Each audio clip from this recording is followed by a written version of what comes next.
Welcome to my first music production tutorial. Today I'm going to be going over how I made this wobbly keyboard effect in my new song, Flexible Trees. The effect was inspired by a sound I heard in the song Plants by Crumb. They're an incredible band. I didn't quite emulate it perfectly, but the result I ended up with worked really well for my song. And here's how it sounds.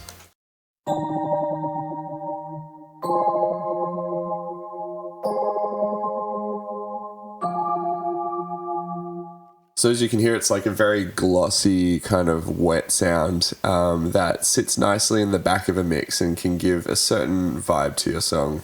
I used the DX7 emulator for the source, but the effect can be applied to anything. For the sake of this tutorial, I'll use an instrument from the Ableton pack Drive and Glow.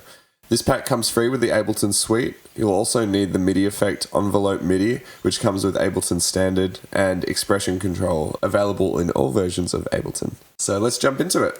I'll start out by grabbing my input sound, which is going to be the Drive and Glow Voila keys. Chuck that on there. Just going to set the tone to about 100, and I'm going to copy over the MIDI from this previous example so that we can just have something to listen to.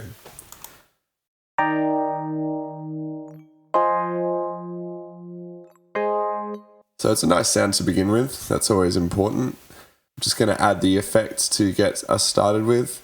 I'm going to add an auto filter. I'm going to add the MIDI effect called Envelope MIDI.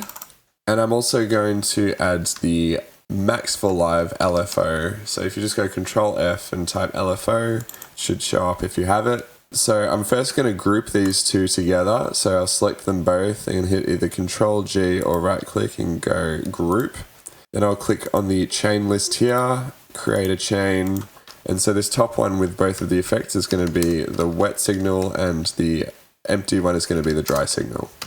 I'm just going to solo this for now so that we're only listening to the effect and we can mix in the dry signal later on. I'm going to set this to be a bandpass filter with 12 decibels per octave roll off, and we'll just set that to the center for now. So to begin with, I'm just going to map the output of the LFO to the frequency here. So a bit of a rundown for these MIDI effects. They're kind of similar to modular synthesizers in the way that they can output signals that can modulate a lot of the knobs within Ableton. In our case, we're going to be modulating the filter frequency with the LFO here. I'm just going to set the depth of the LFO to 20% so that we've got something a little bit more subtle going on. And initially that's going to sound like this.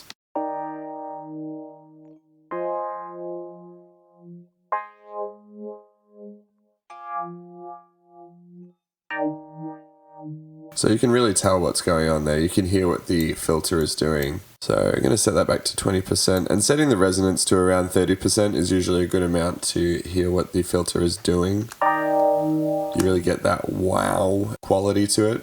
Next I'm going to take the Envelope MIDI, which triggers this envelope here every time a MIDI note is input, and instead of controlling the volume the way that a synth normally would, it's going to output that as a value, and we're going to map that value to the rate of the LFO over here. I'm going to set the sustain of the Envelope MIDI here to -infinity and the decay to about 1.3 seconds. The minimum value of the output over here is going to be 40%, and the output maximum is going to be 75%. The effect you'll see when we play this now is that the LFO is going to start with a higher rate and slowly go down as the note goes on over the course of 1.3 seconds here. Let's see how that sounds.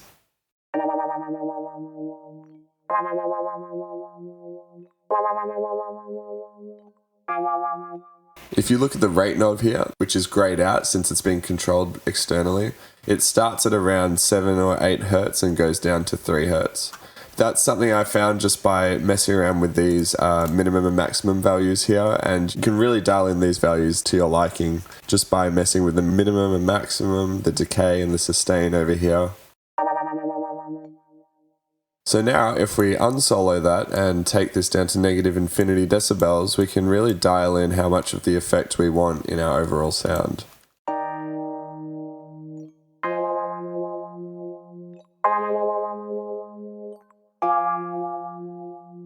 Another little extra thing which I added to give a little bit more expression to the sound, especially when performing, is by taking the Expression Control MIDI effect and mapping the velocity, so how hard the notes have been pressed, to the resonance of the filter. Then setting the minimum and maximum of that to 20% and 40% respectively.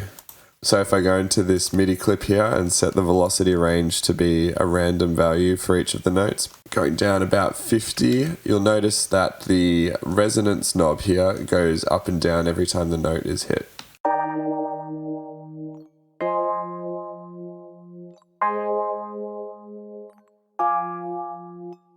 And this just adds a little bit extra variance to all of the notes in the effect. From this point, the effect is finished, that's it, but I can add a few extra effects to process the sound a little bit extra, make it a little bit nicer, and just polish it off.